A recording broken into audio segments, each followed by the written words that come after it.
But it's important to stay childlike. Like I always say, becoming an adult is it's a must, unlucky. But growing up is an option.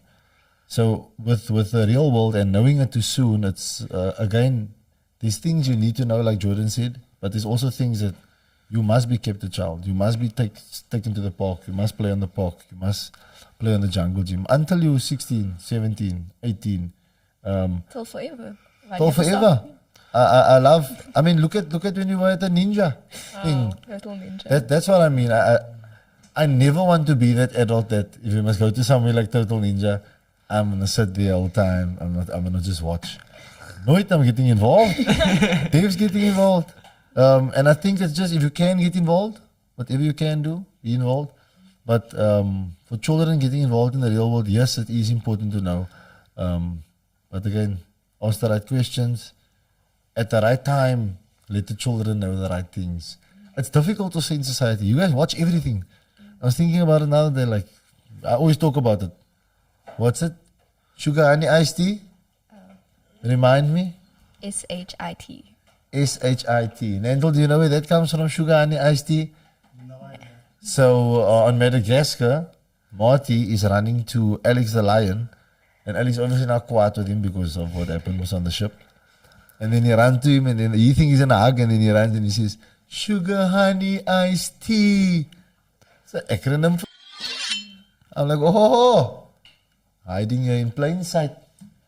So again, these are how do you? And now Alex comes to me, and Alex says, "Wait, somebody knocks him, and he says." And I go, don't say that. Don't say that. But in the meantime, subliminally, and I show you these things because if nobody points it out to you, you'll never know it exists. That is very important. And that actually answers the question. Good. Is that you need to point it out to the kids that you want to do this, then this is going to happen. Yeah, I think that's like the most. That's the most you're going to do. Yeah. And I feel like also generally you'll see that adults tend to praise children that are more mature, but the fact that like they didn't, a lot of them have like either like grown up too soon and stuff like that. I don't feel like being too mature should be something that should be praised as a child because you must still experience life. Because I mean, even with myself, I've always been known to be quite mature for my age, and like even now, it's difficult for me to like act sometimes childlike because or act my age in a sense. Because it's just not in me anymore. And the small things that people think is mature, like just you going to go fill in the chart or remembering something. Because people don't associate things like that with, like if you become an adult, you can't forget to do this. You can't. But as a child, they give you that leeway. So when you show that little bit of maturity, and like you say, I'm thinking of the girlfriend-boyfriend thing, man. Like, I don't like it. I don't like when your child's at what's this primary school already, grade 1, not even grade 1, crash. Who's your girlfriend at school? Is your girlfriend got a girlfriend? That's his girlfriend, that's his boyfriend. So the indoctrination is young already of you need a girlfriend, boyfriend. Besides all the fairy tales, the Cinderellas, the Snow Whites and all of them that we all know what the Disney stuff portray. That every girl needs a man in her life when it's a total crap. So all of them is looking for a man. What does name need a man to kiss her? Rapunzel need a man to come up, pull up her hair. Everybody needs a man. None of those women are independent women. So again, now we go for the at home. What do? We do the girlfriend boyfriend thing. So now the child is 3 and 4. That's a real world thing. So they're already getting in touch with the real world. Did you talk to your girlfriend today at school or 4 or 5? How do you guys feel about that?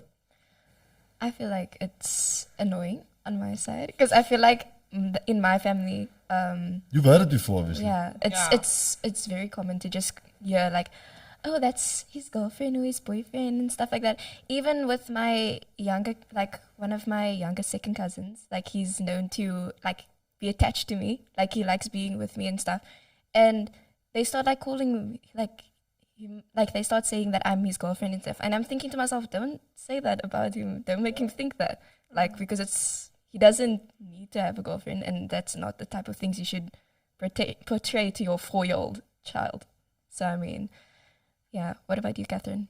I feel like as a child, you're still growing up, and the reality of a relationship already coming into that space isn't gonna be good for when they're actually an adult and have to be in a relationship. It's just gonna totally mess with the whole process of that. So when they say as a 5-year-old, oh, you look so cute with your girlfriend or your boyfriend, the child's gonna think, oh, I must always have a boyfriend or a girlfriend because that's cute, that's nice, it's popular, you know. So it's not really healthy per se. Yeah. Mr. Benjamin, you have something to add? I don't think kids should date at a young age because they will think of them, which affects them when they're doing things that are important, like with the homework and the school, because they need to learn so that they can do what they want to do. Because they can date at like an older age, but like not when you're in primary school or at all, or in high school. Because what's the point? You're trying to act cool in front of everyone, or are you trying to use them? Because that's a messed up thing that our generation do now. And I feel like, especially with the fact, like how you, Fagan likes to say, we're the fatherless generation, and we often lack a lot of us lack the connection with one of our parents or such. It often tends to be the case where, since it's so normalized for our generation to have relationships at such a young age, it's a thing where now you've started looking for that like love or attention that you didn't get with a parent within someone else. And that can be damaging to also like. And that's where all the chirps come from. Like we have like the chirps of she has daddy issues or he has mommy issues. That's general things people say. People will say it forever because it's become normalized. But the root of the problem, it's the root. People don't go back to the root. The root is already you bringing the child into the real world a bit too soon, and then very important, too soon. So again, some things you can't control, which is the media. Like you can try to fight it. Before Alex was born, I was like, I'm going to watch everything he watch. I'm not going to let him watch this, and I'm going to be this parent, and what? YouTube, papa.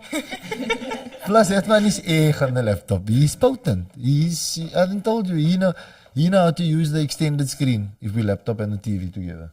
So, I know my pa definitely don't know how to do that. Definitely my pa don't know how to do that. I'm actually going to test that theory to see if somebody else knows that. But he's grown up into the generation. What's he watching now? He's watching fake Sonic the Hedgehog getting with this girl, but then this girl breaks up with Sonic. Now I'm watching this thing and I'm thinking, you must internalizing all this stuff.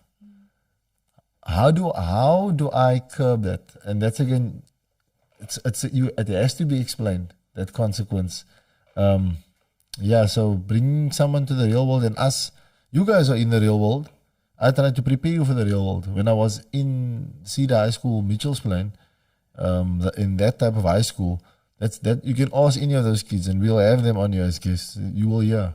I always said, just prepare yourself for the real world.